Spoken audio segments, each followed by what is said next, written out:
would you want to get into some comments and letters from people that saw the first AGD? I know you pulled some aside, so let them rip. This should be interesting. Andy Doran. He saw the movie on YouTube. All right, what does Andy have to say? I waited for Anatomy, bought it, and I really loved it. I felt close to your specific life story because, like you, I came across a 9/11 story in about 2004, and it has changed me forever. We are about the same age as well. Kudos, sir. I really learned something new from the movie that I did not know before. More than one thing. Now, any plans for a follow-up movie? Thanks again, Mr. Hooper.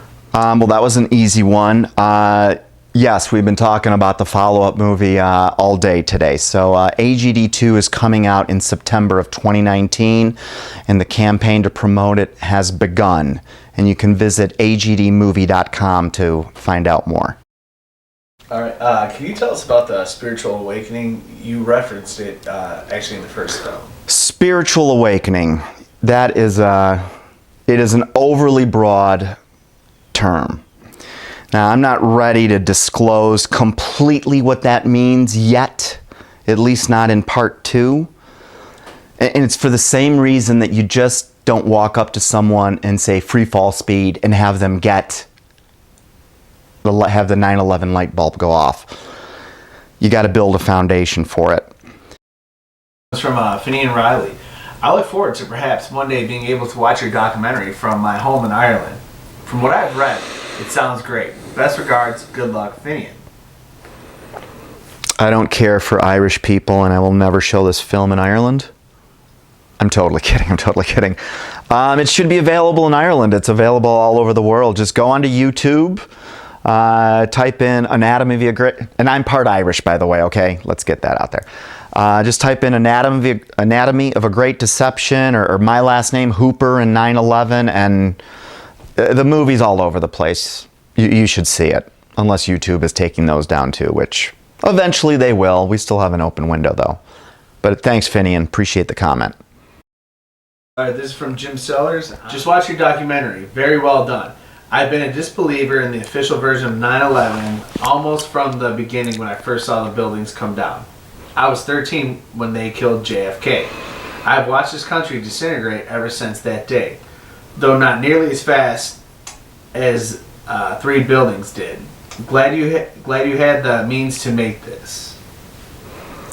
I only had it because the crowd got involved, which we're hoping will happen again. And I personally believe that the same people that were behind the assassination of our president are the very same families that were behind 9/11. Give me another one. You can even make them harder. I know there's got to be some buttes in there. I got a couple of fire. All right, this is from Zet Dunga YouTube channel. This was April 12th of this year. Okay. So this is April of 2018. Yep. Okay. All right, Dave. And this is all in caps lock, so this means that he's yelling this at you. All right. What the hell happened to part 2 and part 3? You left us with a hope after this wonderfully made documentary, and now you disparted us in America. What about the Pentagon and Shanksville's? Why don't you release part 2 and part 3? Has anyone threatened you or your family? Okay, so the first question, what the hell happened to part 2 and part 3? So, what's this person's name? Zap Dunga? Zap Dunga. So, I don't know if this is a guy or girl, but we're on it. Then I think she or he had another question about, what was the other one? Have I ever been threatened? Have you ever been, has anyone threatened you and your family? Yes, in a roundabout way.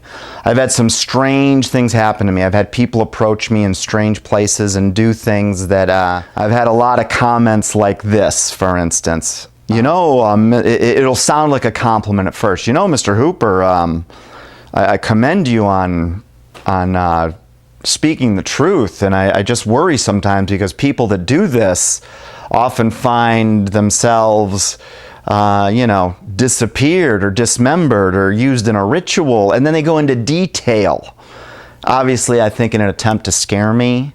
Yeah, it happens. I think it made Betsy uncomfortable.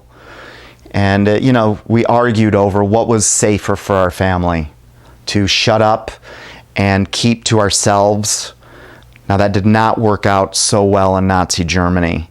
The other alternative is to start banging pots and pans so loudly that everyone's safe. Stalin said it, with one gun he can control 100 people, because he understands something about human nature, and he understands fear. 100 people heading for a concentration camp. One Nazi with one gun could keep all 100 of them at bay.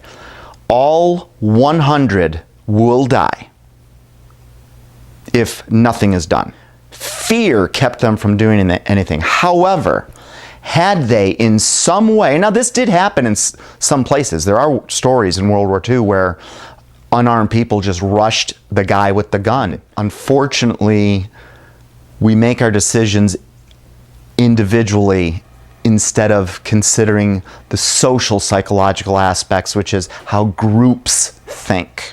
And usually all it takes is the first domino, the first person to start something, and an avalanche can begin. And that's something I think this country is missing, is we're devoid of leadership with some guts, some character, some integrity. All right, this is from Santa Barbara, Diane's YouTube channel. It says, God bless you, brother, and pray that President Trump will expose the lies for the greater good of mankind. Glad you brought that up, because President Trump gets a lot of heat because he definitely did not believe the official story. He's been recorded as saying that he knew demolition was used. He certainly knows buildings and building demolition. And he promised as president that he would get to the bottom of 9/11. And I think there's some frustration out there because people haven't seen movement in that direction, at least seemingly have not seen it. You got to understand something here.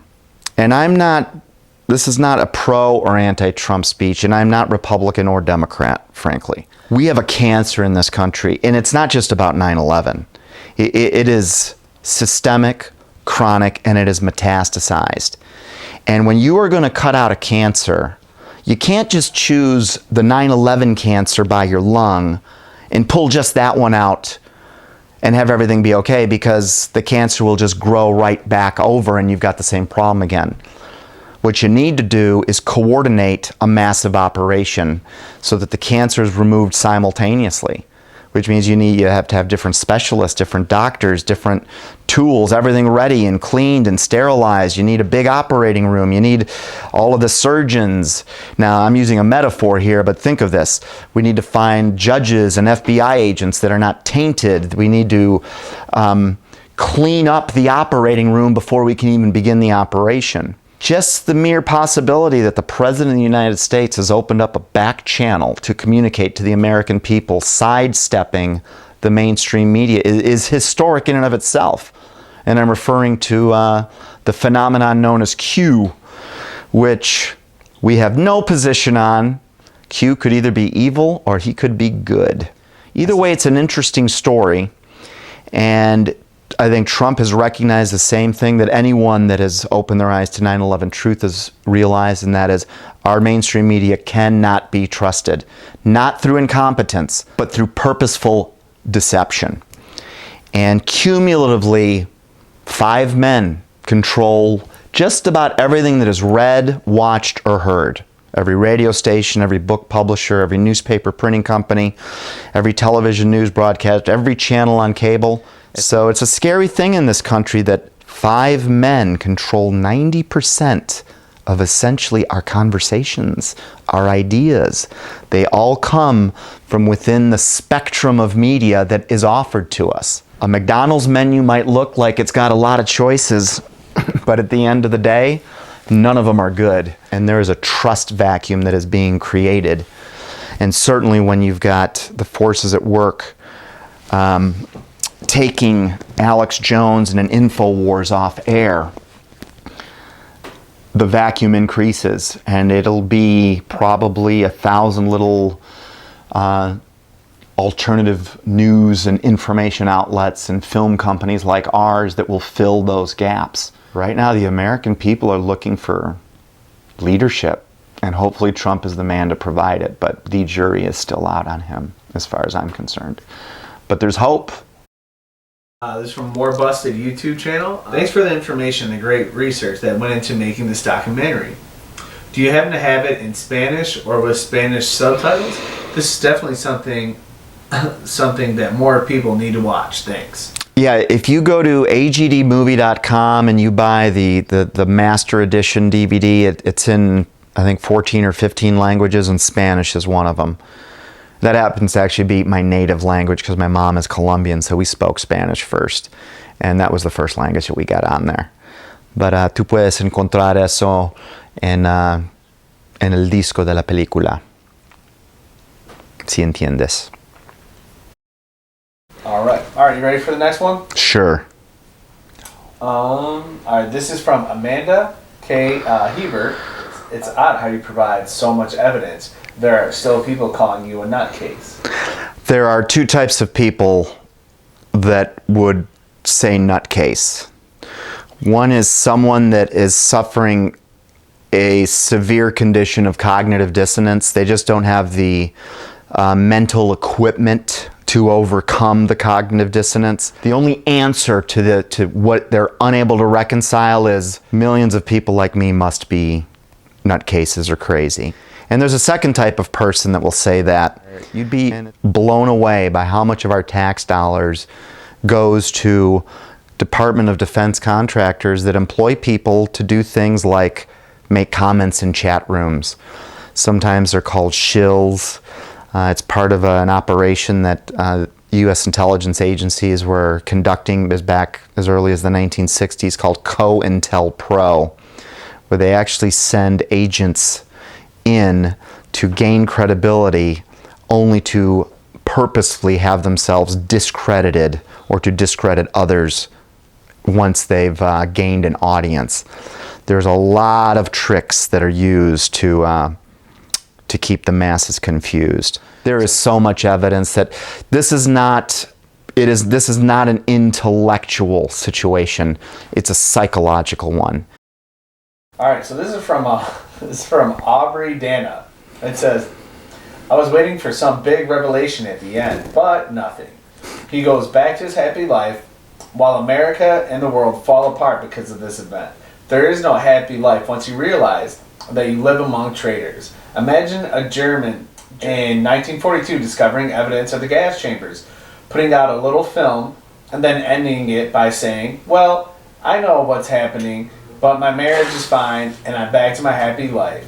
Great build-up that fizzled out. Oh well, I'm back to being in a perpetual state of rage. Aubrey, I totally understand what you're going through. You know, I recognize that in the last few minutes of AGD1, I glossed over a lot. The truth is, it wasn't just going back to your happy life and everything was normal. Nothing has been the same since. But it will all make sense once you get to that last layer. There is a very bright light at the end of this tunnel, maybe the brightest in history. And I just implore you to keep searching. Someone once said, if you seek, you will find. Keep seeking. And I'm going to do my best to fill in those gaps. Because no, it was not easy peasy. In fact, it actually got 10 times harder before it got easier. So I feel your pain. Hang in there. And about the German comment, there were people in 1942 in Germany that did it. And look into a group called the White Rose. It was a brother and sister team that were putting out propaganda against the Nazis, standing up to authoritarian dictatorship that would ultimately have them executed. Now, maybe that didn't say much for their physical lives, but I have a feeling that if there's a God in heaven, they probably got some bonus points for speaking the truth. And they are remembered today. See, they're the ones that are honored in Germany. They're the ones that have statues that you can find throughout the nation, whereas you cannot find one of Adolf Hitler anymore. And let's keep that in perspective. Like I said, freedom is not free. And a lot of blood has been shed just so that you can even hear this message. It just might be our generation's turn to pay the fiddler, because we've been pretty lucky. We've had no major wars, a couple of recessions, but it has been really a bloodless freedom for us. We just don't know the value of it until we have to fight for it. And that might be where we are in history. I hope not. If that is the case, consider what you need to do to end up on the right side of history. All right, this is from Melissa Hiller. Okay. Dave, I just want to say my awakening was just like yours, right down to the disruption in my family and the route to finding God. It was an obsession that my husband wanted nothing to do with. I found a lot of comfort not only in your videos, as I couldn't soak up information fast enough, but also in your personal story and reassurance that it does get better. I appreciate you saying that when I desperately needed hope. It's been 2 years here, and my husband is slowly coming around in his own small way. Just as you said your wife did, he's still not jumping on YouTube to hear the inside scoop on any conspiracies, but he no longer wants to fit me for a straitjacket, so I guess that's a plus. If you have any suggestions as to how we can revisit some of these events, I'm all ears, or eyes in this case. I'm not the crazy person I was when my eyes were first opened to all this evil. For that, I'm so thankful. But I'm still on top of the latest and wondered if there's a better way to share, not scare, what I'm learning. Thanks in advance. Keep on going. You are making such a difference. All right, Melissa Hiller. Number one, your comment is why we do this. For me, the most important thing of this was that it actually led me to God. It sounds like you had the same sort of obsession I did, and I couldn't turn it off. I tried. I'd go months at a time where I just said, screw this, I do not care. I'd shut it off, and I would force myself into a normal life. And invariably, there'd be something inside of me that I can explain it today. I couldn't back then. But it was almost an unreasonable obsession. But if you ask me, Melissa, you know what that was?